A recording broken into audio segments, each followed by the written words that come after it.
We need to figure out how to mobilize the private sector in a way that's never been done before. And we're seeing private sector show up to these major global convenings on climate. Yeah. And we're increasingly seeing climate being discussed at convenings, whether we're talking about the World Economic Forum or we're talking about Cannes Lion, Yeah. which is traditionally a advertising and marketing conference. Now there's programming on all of this. And that's sending a signal, and private sector showing up is sending a signal that we're seeing the recognition that a reckoning is on the way and it's time to get ahead of it. And so these are obviously major risks that businesses are acknowledging and acting on in advance. But there's additional challenges, right? In respect to climate change, what else, from your perspective as a business leader, are you thinking about? And would you say companies are thinking about, especially when they come to these kinds of conferences?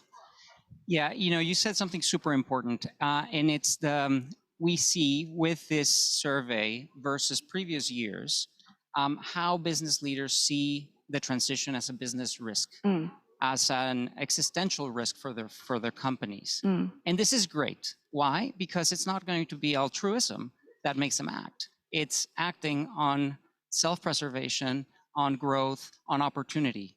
And sound business decisions need to be at the forefront of this. Challenges.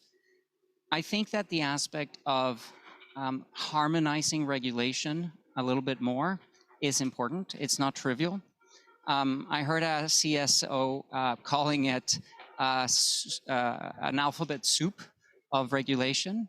It's problematic, especially for a global company to deal with regulation around the world that is different, that doesn't allow them to use the same systems and the same approaches around the world.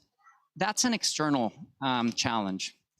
An internal challenge that we find is particularly acute is that the organizations need to be ready and need to be rejigged to be able to cope with this. It's not about identifying some ways to electrify or some programs to take some carbon out of the equation.